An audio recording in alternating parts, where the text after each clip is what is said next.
आप जब बंसी बजी है तो ये कैसी है? वाम दृशाम मनोहरम। जिन गोपियों को भगवान ने आश्वासन दिया था उन्हीं गोपियों को सुनाई दे रही है। और भगवान ने अपने अधरों पर रख करके मुरली का निनाद किया है। दृष्ट्वा गौकलम वाम दृशाम मनोहरम। जिस गोपी ने भी सुना उसे ऐसा ही लगा जैसे बांसुरी कह रही है, विशाखा तुम कहाँ हो, विशाखा तुम कब आओगे, ललिता तुम कहाँ हो, ललिता तुम कब आओगे। बांसुरी वही है, पर ठाकुर जी का चमत्कार, आज वह बांसुरी स्वयं भक्तों को पुकार रही है। भक्त तो रोज भगवान को पुकारता है। आप कभी बैठ करके विचार करें, हम रोज भगवान की याद करते हैं, पर वो गोपियां कितनी श्रेष्ठ होगी जिनको भगवान याद कर रहे हैं।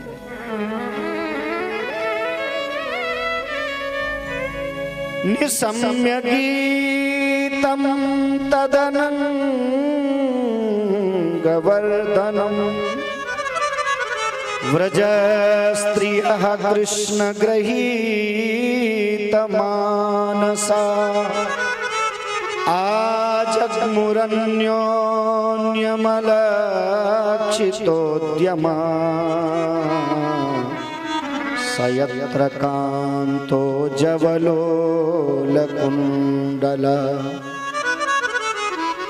जैसे ही गोपियों ने सुना निसम्य गीतम तद अनंग वर्धनम, अनंगम भगवत प्रेम वर्धनम। सारी गोपियां अपने घर के कार्यों में लगी हुई थी। एक गोपी गौ दोहन कर रही थी। दोहंत्यो भ्ययु काश्चित दोहम हित्वा समुत्सुका। गौ दोहन कर रही थी और जैसे ही बांसुरी का निनाद सुनाई पड़ा, अपने कार्यों को छोड़ करके भगवान के दर्शन के लिए दौड़ पड़ी। एक घर की सेवा में लगी थी, वो भी दौड़ पड़ी और एक लीपा पोती कर रही थी। बोलो जय श्री कृष्ण। श्रृंगार कर रहे थे। आप कहेंगे कि महाराज जी इस शब्द का प्रयोग आप ऐसा क्यों कर रहे हैं?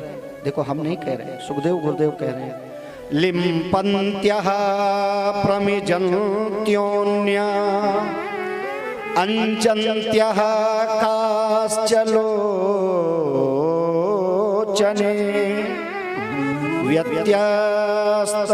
व्यत्यस्तवस्त्राभरणा काश्चित् कृष्णान्तिकं ययुः। हम नहीं कह रहे हैं, सुखदेव गुरुदेव कह रहे हैं। लिम्पन्त्यः प्रमिजन्त्योन्या, लिपाई पुताई कर रही थी। जो श्रृंगार संसार की प्रसन्नता के लिए हो, वह श्रृंगार तो लीपा पोती ही है। वास्तविक श्रृंगार तो वह है जो भगवान के लिए किया जाता है, जैसा श्रृंगार मीराबाई जी ने किया। आलीरी मैं तो हरि के हाथ बिकानी, चाहे कोई अपना माने, चाहे बोले कटुबानी। अलीरी मैं तो हरि के हाथ। जैसा श्रृंगार मीराबाई ने किया प्रभु प्राप्ति के लिए, और अंत में भगवान मिले कि नहीं। आज सारी गोपियों ने जैसे ही बांसुरी का निनाद सुना, सब दौड़ पड़ी। अच्छा, एक प्रश्न मैं आप लोगों से पूछूं, सही सही बताना। आपको यह मालूम पड़ जाए कि भगवान फला गौशाला में साक्षात पधारे हुए हैं, तो ईमानदारी से बताना, उस समय घर के कार्य करेंगे कि भगवान के दर्शन के लिए जाएंगे? अरे बोल दो जी, थोड़ा जोर से बोल दो। भगवान के दर्शन के लिए जाएंगे कि नहीं? जहाँ राम तहाँ काम नहीं, जहाँ काम नहीं राम, तुलसी कबहु करही सके, रवि रजनी एक ठाम। अरे साहब, काम तो चलते रहते हैं। गोपियों ने भी यही विचार किया, काम तो जीवन भर लगे रहेंगे, राम कब मिलेंगे, श्याम कब मिलेंगे। गोपियां घर का परित्याग करके चली हैं। एक गोपी को तो घर वालों ने बंद कर दिया। उसने पद्मासन लगाया और कहा, कन्हैया कब से प्रतीक्षा कर रही थी, आज आपकी सेवा में लगेंगे। लेकिन घर वालों ने भीतर बंद कर दिया है, क्या मुझे आपका दर्शन नहीं होगा? दुस्सह प्राश प्रेष्ठ विरह तीव्र ताप धुता शुभा। बैठ करके रुदन करने लगी हैं। हमारे महाराज जी कहते हैं उसके पाप और पुण्य दोनों नष्ट हो गए। सारी गोपियां बाद में पहुंची और वो गोपी आत्मस्वरूप से भगवान के पास पहले ही पहुंच गई।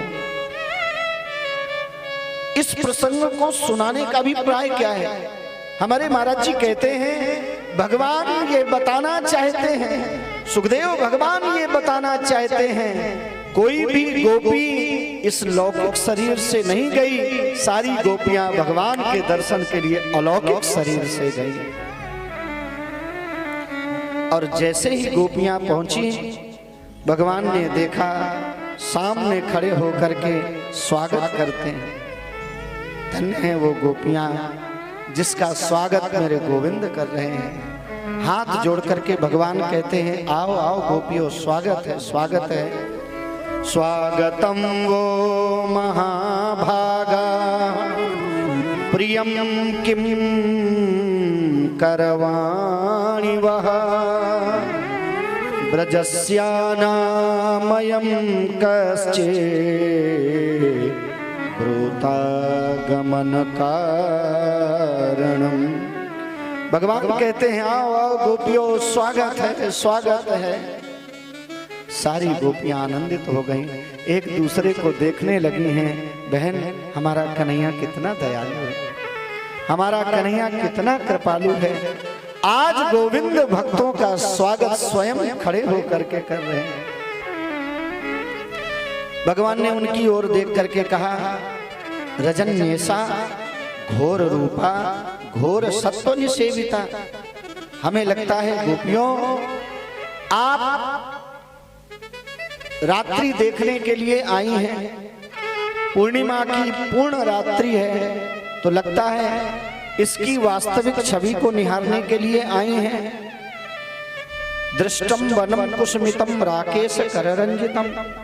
आप पुष्प देखने के लिए आई होंगी रात्रि कालीन। लगता है आप चंद्रमा देखने के लिए आए होंगे। देख लिया, अब जाओ, वापस लौट जाओ। ब्रजस्यानामयं कश्चित् ब्रूता गमन कारणम। देख लिया ना, जाओ, वापस लौट जाओ।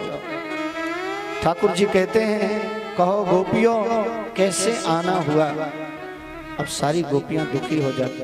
देखो, उदाहरण एक दे रहे हैं, आप इसको उदाहरण ही समझना, सही नहीं समझ लेना। जैसे कल कथा का विश्राम है, कल कथा का विश्राम है, और परसों हमारे आदरणीय श्री प्रकाश पोद्दार जी आपके पास में सूचना पहुंचाएं कि 25 तारीख को भंडारा होगा। उदाहरण समझना, सही नहीं समझ के बैठ जाना। यह आपके पास में सूचना पहुंचाएं कि भैया 25 तारीख को भंडारा है। अच्छा, ईमानदारी से बताओ, आप सब लोग आएंगे कि नहीं आएंगे? अरे बोल दो जी, आएंगे ना। और जैसे ही आप अपने पूरे परिवार के साथ में भंडारे में पधारें, हमारे श्री पोद्दार जी दरवाजे पर खड़े मिल जाएं और हाथ जोड़ करके कहें, आओ आओ भैया, स्वागत है, स्वागत है। आओ बहनों, स्वागत है, स्वागत है। आओ माताओं, स्वागत है, स्वागत है। और बाद में आपसे कहें, कहो कैसे आना हुआ? घर में सब कुशल मंगल है कि नहीं, यहाँ पर कैसे आना हुआ। अब सोचो कि क्या बीतेगी, अब सोचो कि दिल में क्या बीतेगी। पहले तो बुलाया, अब पूछ रहे हैं कैसे आना हुआ। इसी भाषा का प्रयोग हमारे कन्हैया कर रहे हैं। पहले तो सबका स्वागत करते हैं और बाद में कन्हैया कहते हैं कहो गोपियों कैसे आना हुआ। अब सारी गोपियां एक दूसरे का मुख देखने लगी हैं। भगवान ने देखा जब गोपियां नहीं बोल रही हैं तो ठाकुर जी खुद कहते हैं दुस्सीलो दुर्भगो वृद्धो जड़ो रोग्य धनो पिवा पति स्त्रीभिर्नहातव्यो लोके सुभिरपातकी। भगवान कहते हैं देखो देवियों, आपके घर वाले आपकी प्रतीक्षा कर रहे होंगे। पति कैसा भी हो, दुस्शील हो। कई बार आप देखते हैं ना, किसी को क्रोध ज्यादा आता है, दुर्भगो बार बार प्रयास करता है पर उन्नति नहीं होती। वृद्धो शरीर से वृद्ध है, रोगी है, रोग्य धनो पिवा, या ज्यादा धन नहीं है पास में, फिर भी पत्नी का कर्तव्य है पति ही स्त्रीभिर्नहातव्यो लोके सुभिरपातकी, फिर भी उस पति का परित्याग न करें। एक बार एक देवी परम पूज्य श्री उड़िया बाबा जी महाराज के पास में पहुंची और उसने कहा महाराज जी हमारे पति को क्रोध बहुत आता है। महाराज जी ने कहा देवी हम आपके पति को तो नहीं बदल सकते, पर हाँ आपकी दृष्टि को बदल सकते हैं। यदि क्रोध ज्यादा आता हो तो समझ जाना कि इनके अंदर परशुराम जी का अंश थोड़ा ज्यादा है। बोलो जय श्री कृष्ण। और ज्यादा धीर गंभीर हो तो समझ जाना इनके अंदर राम जी का अंश ज्यादा है। और कुछ हंसी मजाक करने वाले बहुत होते हैं, यदि ऐसे हो तो समझ जाना इनके अंदर कन्हैया का अंश ज्यादा है। और कुछ ऐसे भी पति होते हैं, पत्नी बढ़िया से कपड़े धुलेगी, प्रेस करेगी और बढ़िया से पहना करके भेजेगी, और शाम को जब आते हैं तो पूरे कपड़े, बोलो जय श्री कृष्ण। आप लोग समझ गए ना, जहां पाते हो वहीं बैठ जाते हैं, बेचारी साफ करते करते परेशान हो जाती। ऐसे भी पति हों जो कहीं भी बैठ जाएं, कहीं भी लौट जाएं, तो समझ जाना इनके अंदर 12 भगवान का अंश ज्यादा है। बोलो जय श्री कृष्ण। पति ही स्त्रीभिर्नहातव्यो। अच्छा, भगवान ऐसी भाषा का प्रयोग क्यों कर रहे हैं?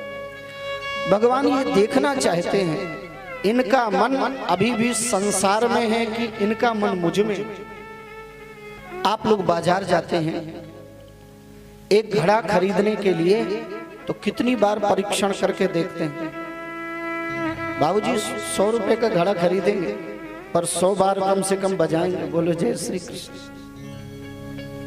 एक घड़ा खरीदने के लिए जाते हैं और वो भी ज्यादा दिन रहता नहीं है पास में, फिर भी कितनी बार परीक्षा करके देखते हैं कि नहीं। और जिस गोविंद को हमेशा के लिए अपने भक्तों को अपनाना है तो थोड़ा बहुत परीक्षा करके तो देखेंगे ही। बोलिए भक्त वत्सल भगवान की जय।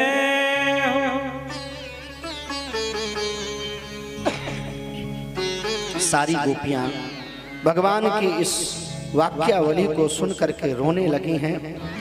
कज्जल आंखों से निकल निकल करके हृदय के मार्ग से नीचे जाने लगा। कृत्वा मुखान्यवसुचः स्वसनेन शुष्यत् बिम्बाधराणि चरणेन भुवं लिखन्त्याः। एक गोपी अपने चरण के अंगूठे से नीचे की मिट्टी को निकालने लगी। मानो उसने कहा कन्हैया अब हम लौट करके नहीं जाएंगे, भले ही यहीं पर दफन हो जाएं पर लौट करके नहीं जाएंगे। हमें संसार से कोई लेना देना नहीं है और यहाँ पर उन्होंने एक गीत गाया है जिसका नाम है प्रणय गीत। मैवं विभोर्हति भवान गदितुं संसम संत्यज्य सर्व विषयास्तव पादमूलम् भक्ता भजस्व दुरवग्रहमात्यजास्मान् देवो यथादिपुरुषो भजते मुमुक्षो यत्पत्य सुहृदा मनुवृत्तिरंगो स्त्रीणां स्वधर्म इति धर्मविदात्वयोक्तम् अस्त्वेवमेतदुपदेशपदे त्वयि से प्रेष्ठो भवांस्तनुभृतां किल बंधुरात्मा।